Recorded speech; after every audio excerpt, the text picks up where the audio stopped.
जिस बहू को स्कूटी चलाने पर पूरे गांव ने ताने दिए थे। उसी बहू ने एक दिन उसी स्कूटी से अपने ससुर की जान बचा ली। कैसे एक बहू ने समाज की सोच बदल दी, जानने के लिए स्टोरी को पूरा जरूर देखें। नेहा एक शहर में पली बड़ी, पढ़ी लिखी, समझदार और सपनों से भरी लड़की थी। उसने हमेशा खुलकर जीना सीखा था। कॉलेज जाना, अपनी सहेलियों के साथ घूमना और अपनी स्कूटी पर हवा से बातें करना उसकी आदत थी। लेकिन किस्मत ने उसके लिए कुछ और ही लिखा था।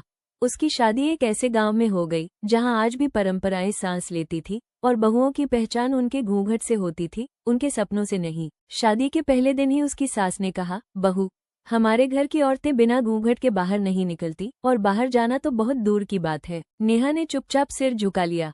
उसे लगा शायद यही उसका नया जीवन है। उसका पति रवि शहर में पढ़ता था। वो समझदार था और नेहा के सपनों की कद्र करता था। जब भी वो गांव आता, नेहा की उदासी उसकी आंखों में पड़ लेता। एक दिन रवि ने धीरे से कहा, नेहा, तुम अपनी स्कूटी चलाना मत भूलना, सपनों को बंद मत करना। नेहा ने धीमी आवाज में कहा, यहाँ बहुएं स्कूटी नहीं चलाती, यहाँ तो बिना घूंघट के आंगन से बाहर निकलना भी गुनाह है। रवि ने उसका हाथ पकड़कर कहा, एक दिन सब बदलेगा और उस बदलाव की शुरुआत तुम करोगी। रवि के कहने पर घर के पीछे वाले खाली मैदान में नेहा ने फिर से स्कूटी चलाना शुरू किया। उसके चेहरे पर फिर वही पुरानी मुस्कान लौट आई, लेकिन वो मुस्कान सिर्फ उस खाली मैदान तक ही सीमित थी, गांव की गलियों तक नहीं। एक दिन सास ससुर शहर गए हुए थे।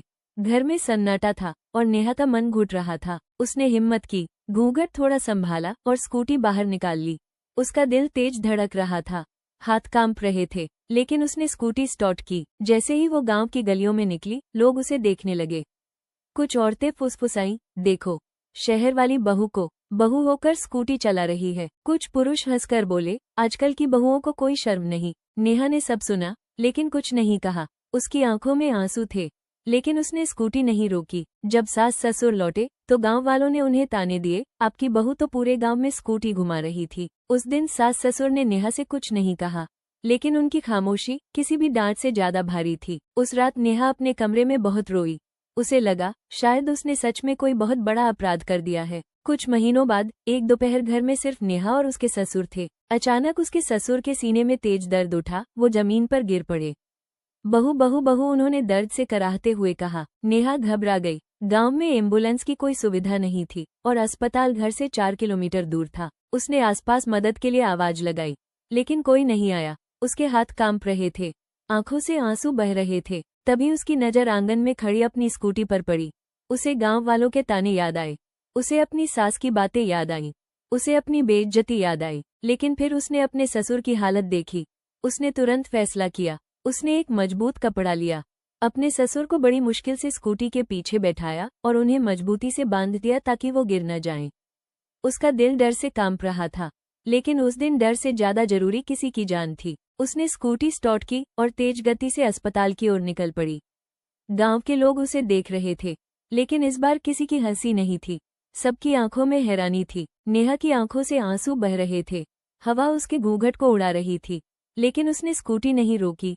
हर सेकंड उसे भारी लग रहा था। आखिरकार वो अस्पताल पहुंची। डॉक्टर तुरंत उन्हें अंदर ले गए। कुछ देर बाद डॉक्टर बाहर आए और बोले, अगर आप इन्हें 10 मिनट भी देर से लाते तो इन्हें बचाना मुश्किल था। नेहा की आंखों से आंसू बह निकले, लेकिन इस बार यह आंसू दर्द के नहीं, राहत के थे। ससुर को होश आया, उन्होंने नेहा को अपने पास बुलाया। उनकी आंखों में आंसू थे।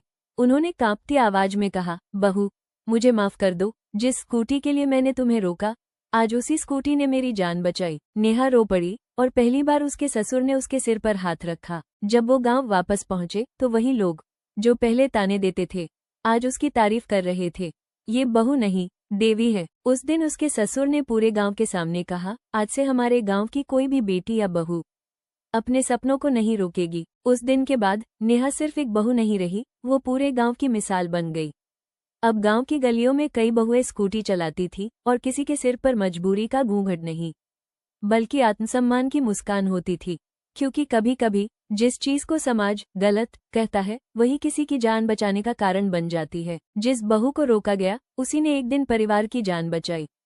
बेटियों को रोकिए मत, उनका साथ दीजिए। ऐसी ही दिल छू लेने वाली कहानियों के लिए सब्सक्राइब करें स्टोरी जंक्शन।